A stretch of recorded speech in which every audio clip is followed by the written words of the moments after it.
नमस्कार, मेरा नाम अशोक कुमार है। तो मैं आज उन लोगों से पूछा, मैंने इनको हमेशा देखा है, यूट्यूब के ऊपर देखा है, ये जो तिरंगा झंडा जो इनके इस तरीके से एक एक बात हमें बड़ी पसंद आई है, तो आज इनसे भी कुछ सवाल पूछ लेते हैं जो भी कुछ है। नमस्कार भाई। नमस्कार। मैं अभी पूछना चाहता हूँ कि धर्मेंद्र प्रधान के लिए जो इस्तीफा के लोग आए हैं, तो आप अगर ये धर्मेंद्र प्रधान को इस्तीफा देना नहीं चाहता तो इसका कोई अल्टीमेट बताइए कि कैसे करें। ये धरना तो सुन ले रहे हैं, क्योंकि धर्मेंद्र प्रधान ने ये कहा है कि हम इस्तीफा नहीं देंगे और मोदी जी हमसे इस्तीफा नहीं लेगा। अब तो मोदी जी इस्तीफा नहीं लेंगे।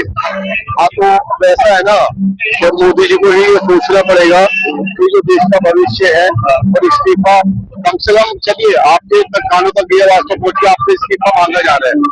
आप ये बहुत बड़ी बात है कि आपके कानों तक ये बात पहुंच गई कि आपसे जो छात्र हैं जो पेपर लीक हो रहे हैं, जो स्कूल सिस्टम सरबरा गया है, उस सिस्टम के खिलाफ बच्चे प्रदर्शन कर रहे हैं और आपके जो इस्तीफे की मांग कर रहे हैं, तो बच्चे आज आपके इस्तीफे की मांग कर रहे हैं और आपने इसका बयान भी दे दिया। तो मैं समझता हूँ कि ये भी बहुत बड़ी बात है कि आपसे इस्तीफा मांगा जा रहा है। अगर इस्तीफा मांगा जा रहा है तो बोला आप काम अच्छा नहीं कर रहे हैं, आपका काम अच्छा नहीं कर रहे हैं, कुछ तो कमी है, तभी तो इस्तीफा मांगा जा रहा है। वो उनकी सरकार की लापरवाही है, लेकिन लापरवाही है कि इसके अंदर मीडिया पेपर लीक हुआ, बच्चों ने आत्महत्या की, आतंकवादी कदम उठाया और इसके अलावा पेपर लीक हुए, तो जिम्मेदारी तो आपकी बनती है। दूसरा ये कि कभी एचआरडी मिनिस्टर मुरली मनोहर कुर्सी हुआ करते थे अटल बिहारी जी की सरकार में, आपने देखा होगा जरूर। अटल बिहारी जी बहुत ही बढ़िया इंसान थे, वो दिखे ऐसे थे। जामिया मिलिया के कुछ छात्रों ने कुछ हड़ताल करी कुछ मांगे लेकर, और आपने बुलाया और बुलाकर उनकी बातें सुनी और कहा कि उचित हम आपको आश्वासन देते हैं, हम उचित कार्रवाई करेंगे, और उन्होंने रिश्वत छोड़ दिया। तो भाई मैं कहना चाहूंगा धर्मेंद्र प्रधान जी, वो आपके बड़े थे और बड़े हैं, अभी तक हैं, और उन्होंने भी वो, लेकिन धर्मेंद्र जी अपने पैसे तो इतना डाले तो सुनते नहीं है किसी की बात। देखिए, आंदोलन ऐसी चीज होती है जो बड़े बड़ों को झुका देती है।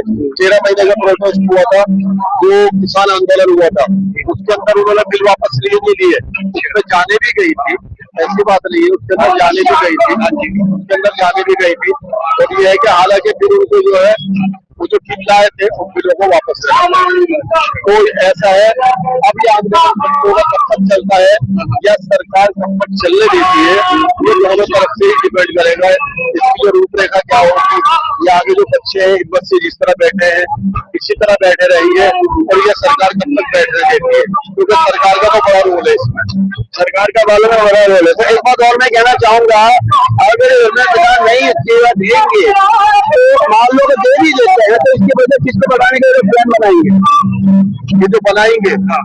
मैं तो एक बात कहता हूँ मोदी जी से, अगर ये हटते हैं तो उनकी जगह बहुत काबिल आते हैं, तो बहुत काबिल अफसर है, मंत्री भी है जो सारा जो है एचआरडी संभाल सकते हैं और बहुत समझदार है और बहुत पढ़े लिखे, ताकि इनकी समस्या ये सब चीजें आगे ना हो। तो मोदी जी कितने बड़े हैं, जब ये इनके बुलाए हुए शिक्षा मंत्री के भी ऐसे गवार हो सकते हैं, इनको बिना सोचे जनता को कॉकरोच बोला जा सकता है। जो युवा जितने भी बैठे इनको कॉकरोच बोला गया है, तो कितना हर्ट हुआ है। एक सुप्रीम कोर्ट के जज पे बैठा हम लोग को कॉकरोच बोल रहा है। हम लोग जो अपने अधिकार के लिए जिए, अधिकार के मांग कर रहे हैं ना, तो ये कहते बीच में हम लोग को कॉकरोच, एक गलती और जगह पूरा आंदोलन शुरू हो गया। मुझे तो हैरत इस बात की होती है, जो चीजें आई है चीफ जस्टिस ऑफ इंडिया, आप जनता के लिए, और कभी मैंने को ऐसा सुनता नहीं था कि आपको बहुत ऊंचे पद पर आपको काम करने वाले न्यायमूर्ति हो, आपको न्यायमूर्ति, आपको न्याय की बात करो, आप जनता को कॉकरोच बोल रहे हैं। तो मैं एक बात ये समझता हूँ कि जब आप इतने ऊंचे पद पर हासिल हो और आप जो कॉकरोच बोल रहे हो, तो ये बहुत ही ज्यादा, मैं तो इस बात कहता हूँ शर्म की बात है। अगर आप जनता को बोल रहे हो और इतने ऊंचे पद पर, मुझे तो हैरत इस बात की होती है कि आप चीफ जस्टिस ऑफ इंडिया हो और प्रधानमंत्री का जहाँ तक ताल्लुक है पढ़ाई लिखाई का, देखिए चाहे वो कितना भी पढ़े हुए पर है देश के प्रधानमंत्री, प्रधान सेवक है, वो कितना भी पढ़ाए हुए हैं, लेकिन अपना फर्ज तो पूरे तरीके से प्रधानमंत्री निभा नहीं रहे हैं। ये ना आपको इससे कहते हैं कि जो अटल बिहारी वाजपेयी जी ने गुजरात मुर्दाबाद मोदी जी से एक बात कहा था कि आप जो धर्म जो धर्म है, जो एक शब्द वो लेता है धर्म के ऊपर, राजधर्म निभाइए। राजधर्म निभाइए, अटल बिहारी वाजपेयी जी वहां पर मोदी जी को बोलकर आए थे। तो राजधर्म जो होता है वो बड़ी चीज होती है। ठीक है। हाँ, राजधर्म उसके बाद मैं और आपसे कहना चाहूंगा, अभी इतनी जगह मैंने देखा मंदिर के अंदर चोरी हुई है, ठीक है ना, मस्जिद हुआ, चर्च हुआ, गुरुद्वारे हुआ, लेकिन मंदिर में चोरी कैसे हो रही है, ये इसका जवाब दे दीजिए। मंदिर में कैसे चोरी हुई है? आपके मस्जिद में भी देखा है, हाँ। कोई नहीं ऐसी बात होती, गुरुद्वारे में देखा है, कभी ऐसी बात नहीं होती, चर्च में देखा है, कोई ऐसी बात नहीं, मंदिर के अंदर ऐसे कैसे हरकत हुई है? मैं आज एक पोस्ट पढ़ी थी जिसके अंदर एक अंसारी साहब थे, बुजुर्ग थे, दाढ़ी वाले। वो किसी मंदिर की व्यवस्था संभाल रहे हैं और एक जमाने से संभाल रहे हैं। उनका एक पोस्ट आया था, अब ये कहाँ तक सच है, कहाँ तक है। अच्छा। तो उनका जो था, मतलब उनको आगे तरक्की देते और आज तक एक पैसे का घोटाला नहीं हुआ। कोई अंसारी साहब है, बुजुर्ग दाढ़ी है उनकी।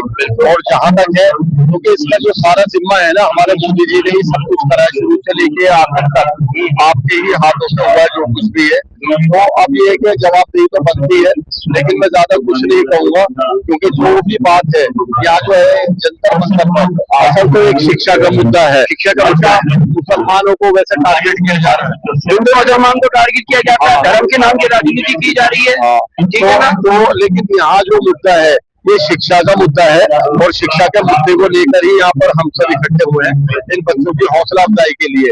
तो ये तो एक राम मंदिर का जो है, ये कहते हैं कि बहुत पवित्र जगह है, और भगवान श्री राम जी के नाम ये जो पकड़ा जाएगा, जितना भी ये सोना यहाँ से लिखा है, कहाँ जाएगा? आपने कभी अंदाजा भी लगाया इन चीज से बना?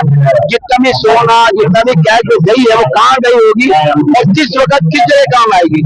इससे तो मैं परहेज करूंगा, क्योंकि मैं इसके ऊपर बयान नहीं दे सकता, क्योंकि मैं जिस धर्म से मैं फिरके से आता हूँ, तो अब्दुल को वैसे ही बदनाम है, अब्दुल को वैसे ही बदनाम है। लेकिन क्योंकि ये जो धर्म का जो पैसा जहाँ भी मंदिर के अंदर यहाँ भी लूटा गया है, ये राजनीति में इस्तेमाल किया जाए, सरकार को गिराना पैसा इस्तेमाल होता है। वो असल में देखिए, ये तो जांच का विषय है, सब कुछ है। इसमें मैं चाहूंगा अमित शाह जी से गुजारिश करूंगा और मोदी से गुजारिश करूंगा, इसमें गंभीरता पूर्वक ध्यान दें और इसको पूरा ध्यान दें, ये इसके ऊपर पूरी जांच करें। मैं ये जरूर। धन्यवाद भाई साहब।